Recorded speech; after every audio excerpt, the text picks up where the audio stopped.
எல்லாருக்கும் வணக்கம். நாம யூஎஸ் ரெசிஷன் பத்தி பேசிட்டு இருக்கோம். முதல் பாகத்துல யூஎஸ் ரெசிஷன் அப்படின்னா என்னன்னு பார்த்தோம். ஸோ யூஎஸ் ரெசிஷன் வராம இருந்தா ரொம்ப நல்லது. ஆனா வந்தா நம்ம என்ன பண்றது, அதுக்கு அது எப்படி பாதிக்கும் அப்படிங்கறத இன்னைக்கு நம்ம தெளிவா தெரிஞ்சுக்கலாம். கடந்த மார்ச் 10 யூஎஸ்ல 900 பாயிண்ட்டுக்கு மேல டவ் ஜோன்ஸ் கீழே விழுந்தது. அதுக்கு முந்தைய வீக்கெண்ட்ல ட்ரம்ப் கிட்ட ஒரு இன்டர்வியூல கேட்டப்ப தொடர்ந்து இந்த டாரிஃப்லாம் நடக்கத்தான் செய்யும், அதனால ஒரு ரெசிஷன் வந்தாலும் பாசிபிலிட்டி இருக்கு அப்படின்னு சொல்லியிருந்தாரு. ஸோ இது ஒரு முக்கிய ரீசனா பார்க்கப்படுது 900 பாயிண்ட்ஸ் டவ் ஜோன்ஸ்ல 10 கீழே இறங்கினதுக்கு. ஸோ முக்கியமா பார்த்தோம்னா ஒரு 3 மாசத்துக்குள்ள $4 trillion இது வரைக்கும் யூஎஸ் மார்க்கெட்ல லாஸ் ஆயிருக்கு. அது கணக்கு பார்த்தா கிட்டத்தட்ட 347 லட்சம் கோடி இந்திய ரூபாய் மதிப்புல. அதை எடுத்து பார்த்தா ஒரு 7 வருஷத்துக்கு இந்தியாவில் பட்ஜெட் போடலாம் அந்த பணத்தை வச்சு. ஜேபி மார்கன் யூஎஸ்ல இருக்கிற முக்கியமான இன்வெஸ்ட்மெண்ட் பேங்க். இந்த கம்பெனிலேருந்து ஒரு எக்கனாமிஸ்ட் கிட்டத்தட்ட 40% நிச்சயமா ரெசிஷன் வர்றதுக்கு சான்ஸ் இருக்கு அப்படின்னு சொல்லியிருக்காரு. உலகத்திலேயே அமெரிக்கா தான் மிகப்பெரிய பொருளாதார வளர்ச்சி அடைஞ்ச நாடு. அதோட ரெசிஷன்ங்கிறது எல்லா கண்ட்ரியையும் ஆல்மோஸ்ட் பாதிக்கும். முக்கியமா இந்தியா ரொம்ப டீப்பா இன்டகிரேட் ஆன ஒரு கண்ட்ரின்னு சொல்லலாம். ஏன்னா ட்ரேடிங், இன்வெஸ்ட்மெண்ட், ஃபினான்ஷியல் மார்க்கெட், இறக்குமதி, ஏற்றுமதி எதுனாலும் பார்த்தாலும் யூஎஸோட நமக்கு கிட்டத்தட்ட 18-20% வரைக்கும் நம்ம ஏற்றுமதி பண்ற முக்கியமான நாடு. அது மட்டும் இல்லாம இந்த யூஎஸ் ரெசிஷன் இந்தியாவோட பொருளாதார வளர்ச்சி, வேலை வாய்ப்பு, அப்புறம் ஸ்டாக் மார்க்கெட், இந்த 3 விஷயத்தையும் ரொம்ப அதிகமா பாதிக்கும். இந்த 3 விதமான பாதிப்புகளை பார்த்தோம்னா முக்கியமான பாதிப்பு எதுன்னா இந்திய பொருளாதாரத்துக்கு ஏற்படுற பாதிப்பு. இந்தியாவில் அதிகமா அந்நிய செலாவணியை கொடுக்கிற 4 செக்டர் எதுன்னு பார்த்தீங்கன்னா IT, textile, pharma, auto parts.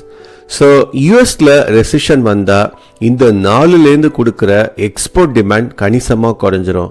அது மட்டும் இல்லாமல் முன்னாடியே சொன்ன மாதிரி நம்ம எக்ஸ்போர்ட்ஸ் பார்த்தீங்கன்னா கிட்டத்தட்ட 18%லேருந்து 20% வரைக்கும் நம்ம யூஎஸ்க்கு தான் எக்ஸ்போர்ட் பண்ணுறோம். இந்த எக்ஸ்போர்ட் டிமாண்ட் குறைஞ்சதுன்னா அதனால ஆர்டர் கம்மியாகும், ரெவின்யூ கம்மியாகும், அதனால முக்கியமாக வேலை வாய்ப்பும் கம்மியாகும். அமெரிக்காவிலேருந்து இன்வெஸ்ட் பண்ணுற ஃபாரின் இன்ஸ்டிடியூஷனல் இன்வெஸ்டர்ஸ் எமர்ஜிங் மார்க்கெட்டான இந்தியாவிலேருந்து பணத்தை எடுத்து யூஎஸ் ட்ரெஷரியிலையும் கோல்டுலையும் இன்வெஸ்ட் பண்ண ஆரம்பிப்பாங்க. இதனால முக்கியமா ரூபாயோட மதிப்பு குறையும். ரூபாயோட மதிப்பு குறைஞ்சா நிச்சயமா பணவீக்க விகிதம் அதிகமாகும். வெளிநாடுகள்ல வாழ்ற இந்தியர்கள், அதாவது என்ஆர்ஐ, தொடர்ந்து பணத்தை அதிகமா இந்தியாவுக்கு அனுப்பிட்டு இருக்காங்க. அதை தான் என்ஆர்ஐ ரெமிட்டன்ஸ் சொல்லுவாங்க. அது பார்த்தீங்கன்னா 2020லேருந்து ஏறுமுகமா இருந்தது. 21-22 வாக்குல கொஞ்சம் கம்மியாச்சு. ஆனா கடந்த 2024 கிட்டத்தட்ட 129 பில்லியனை தாண்டி தொடர்ந்து மேல போச்சு. ஜிடிபியில பார்த்தீங்கன்னா 3.4% அந்த மாதிரி வெளிநாடுகள்லேருந்து வந்த பணம் மட்டுமே அடங்கும். ஸோ இது ரெசிஷன் வந்தா நிச்சயமா அடி வாங்கும். இந்தியாவில் இருக்கிற ஐடி ஃபோக்ஸ் 3-2 பேர் பார்த்தீங்கன்னா அமெரிக்க கிளைண்ட்ஸுக்கு தான் ஒர்க் பண்ணிட்டு இருப்பாங்க. என்ன ரீசன்னா நம்ம இந்தியன் ஐடி செக்டார்ல 60% வருமானம் அமெரிக்க கிளைண்ட்ஸ் கிட்ட இருந்து தான் வருது. இதனால என்ன ஆகும், யூஎஸ்ல இருக்கிற பட்ஜெட் கம்மியாச்சுன்னா ஐடி கம்பெனிஸ்க்கு வர வருமானம் கம்மியாகும். அதனால அவங்க புதுசா ரெக்ரூட் பண்றத ஃப்ரீஸ் பண்ணுவாங்க. அது மட்டும் இல்லாம காஸ்ட் கம்மி பண்ணணும்னு சொல்லிட்டு லே ஆஃப்ல இறங்குவாங்க.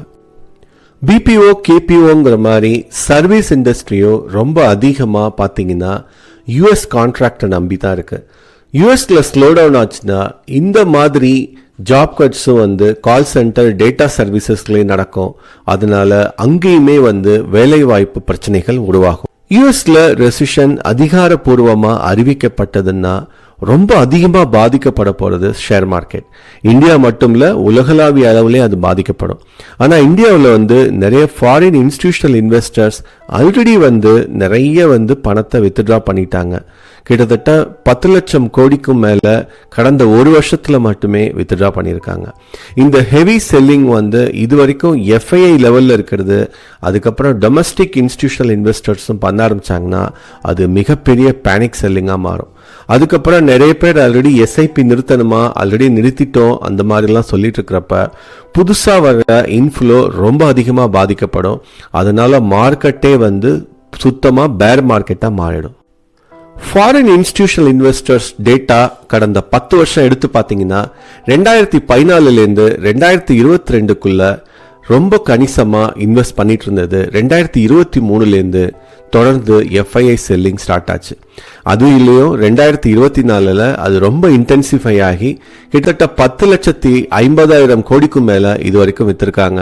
அதுல முக்கியமா 2025 இன்னும் ஒரு 3 மாசம் கூட முடியல, அதுக்குள்ளேயே 3,81,000 கோடிக்கும் மேல இப்போதைக்கு வித்திருக்காங்க. ஸோ இதனால என்ன ஆகும், நம்மளோட கம்பெனிகளோட கேஷ் ஃப்ளோ கம்மியாகும். அது மட்டும் இல்லாம ஸ்டார்ட் அப்ஸ், அப்புறம் இந்தியாவிலேருந்து நிறைய பிஸ்னஸ் US வெஞ்சர் கேபிட்டல் மார்க்கெட்டை நம்பி இருக்கிற முக்கியமான கம்பெனிகள், சின்ன சின்ன கம்பெனிகள், ஸ்டார்ட் அப்ஸ் எல்லாமே ரொம்ப கஷ்டப்பட்டு அவங்களால புதுசா ஃபண்டுகளை ரைஸ் பண்ண முடியாம போயிடும். எக்ஸ்போர்ட் கம்மியாகிறதால மேனுஃபேக்சரிங் கம்மியாகும். அதுலேயும் முக்கியமாக டெக்ஸ்டைல், ஆட்டோ பார்ட்ஸ், கெமிக்கல்ஸ் இதெல்லாம் தான் வந்து அதிகமாக எக்ஸ்போர்ட் பண்ணுறதால இந்த செக்டார்லாம் தொடர்ந்து அடி வாங்கும்.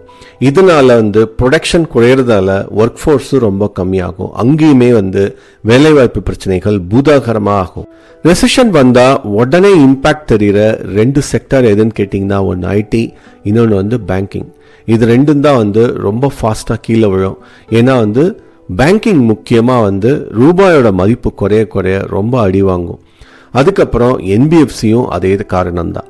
என்ன ரீசன்னா, பேங்கிங்கும் NBFCயும் நிறைய NPA வந்து ஜாஸ்தியாக ஆரம்பிச்சிடும். அதாவது வாராக்கடன் ஜாஸ்தி ஆகிடும். நிறைய கம்பெனிகள் ஸ்ட்ரகிள் பண்ணுறதால அவங்களால லோனை ரீபே பண்ண முடியாது. அது வந்து நான் பெர்ஃபார்மிங் அசட்டை அதிகப்படுத்தும். FMCG அதுக்கப்புறம் டொமஸ்டிக் டிமாண்ட் நம்பி இருக்கிற ஒரு சில டொமஸ்டிக் டீம்ஸ் தான் வந்து நல்ல டிஃபென்சிவ் பெட்டாக மாறிடும். அது வந்து பெர்ஃபார்மும் பண்ணும். அட்லீஸ்ட் வந்து அதிகமாக மேலே போகலைனாலும் ஓரளவுக்கு வந்து சஸ்டைன் பண்ணுற ஸ்டெபிலிட்டி கிடைக்கும். கோல்டு ப்ரைஸ் தொடர்ந்து மேலே போகும். ஏன்னா அதுதான் வந்து ஒரு சேஃப் அசெட்டாக எல்லாரும் ஃபீல் பண்ண ஆரம்பிச்சிருவாங்க.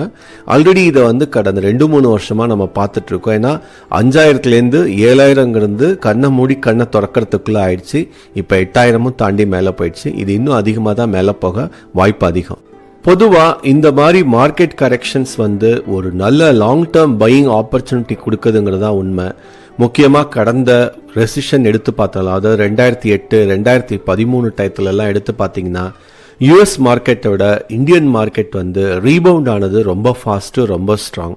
அதனால இது வந்து ஒரு நல்ல ஆப்பர்ச்சுனிட்டியை கொடுக்கும். ரெசிஷன் இருந்தாலும் நம்ம அதிகமாக பயப்பட தேவையில்லை.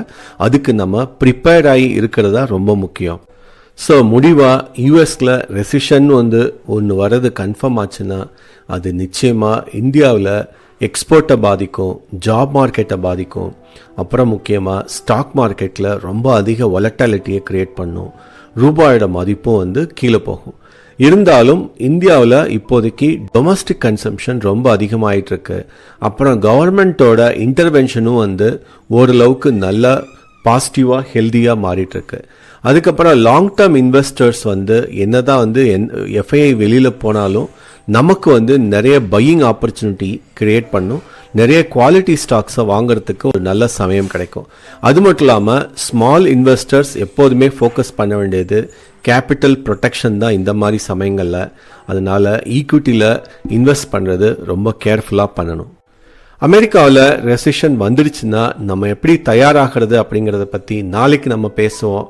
உங்களுக்கு இந்த வீடியோ நிச்சயமாக பயனுள்ளதாக இருக்கும்னு நம்புகிறேன். அப்படி இருந்தால் லைக் பட்டனை கிளிக் பண்ணுங்கள். இன்னும் சப்ஸ்கிரைப் பண்ணலைன்னா சப்ஸ்கிரைப் பண்ணுங்கள். நன்றி.